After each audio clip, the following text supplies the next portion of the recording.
नमस्कार. आज दिनांक 22 फेब्रुवारी 2026. आपण आहोत मुंबई गोवा राष्ट्रीय महामार्गाच्या आमटेम या ठिकाणी. आपण पाहू शकतोय की रस्त्याचं काम युद्ध पातळीवरती सुरू आहे, जोरदार सुरू आहे. काही ठिकाणी जो पण आपण अहवाल दिला त्याच्यावरती देखील कामगिरी केली, परंतु काही ठिकाणी जसं की आता आमटेम हा रस्ता सत्याग्रहामधला हा एक स्पॉट म्हणून आपण दिला होता. कारण की तुम्ही पाहू शकताय की भरधाव वेगाने येणाऱ्या गाड्या त्या ब्रिजवरून आणि सडनली या ब्रिजवरून येत असताना तिकडनं त्यांना माहिती नाही की इकडे रस्ता संपतोय म्हणून. तुम्ही बघा की हा आल्यानंतर ही अशी स्टेप, त्याच्यासोबत इथे निघालेल्या या सर्व शिगा, म्हणजे एखादा अपघात झाल्यानंतर आपल्याला जाग येईल काय. तसं की महाराष्ट्रात नव्हे तर भारतात एखादा अपघात झाला, मग तो सर्वसामान्य माणसाचा असू दे किंवा नेत्याचा असू दे, नेत्याचा झाला तरी 30-40 दिवस लावतात, त्याच्यावरती चौकशी समिती नेमतात आणि त्याच्यानंतर तो अहवाल सादर करतात.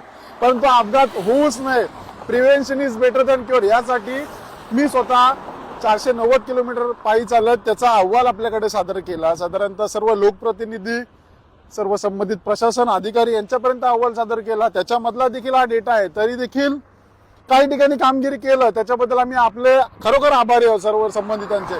परंतु हा टप्पा राहिलेला आहे किंवा हा स्पॉट राहिलेला आहे, याची कामगिरी झाली पाहिजे अशी माझी विनंती आहे. त्याचसोबत आता हे सर्व झालं, मरणाऱ्याचा कोणती जात नसतो, कोणता धर्म नसतो, कोणता पक्ष नसतो, तो एक नागरिक असतो आणि त्याच्या घराला काय वेदना होतात ते त्यांचं त्याला माहिती आहे. तर मला या येत्या काळामध्ये सर्व कार्यकर्त्यांना तसेच लोकप्रतिनिधींना विनंती आहे की येत्या अधिवेशनामध्ये याच्या रस्त्यावरती काय काय कामगिरी केली, काय काय उपाययोजना केल्या, याच्याबद्दलची आम्हाला सविस्तर माहिती द्या. आणि त्याच्याबद्दलचे प्रश्न हे संबंधित लोकप्रतिनिधींनी, एव्हाना कोकणातील सर्व लोकप्रतिनिधींना मी लेखी अहवाल देखील दिलेला आहे. त्याचसोबत म्हणजे हातात त्याचसोबत ईमेल देखील केलेला आहे, व्हॉट्सअप केलेला आहे. पण संबंधितांनी हा प्रश्न, तारांकित प्रश्न असू दे, एव्हाना लक्षवेधी असू देत, कृपया मांडण्याचा प्रयत्न करा.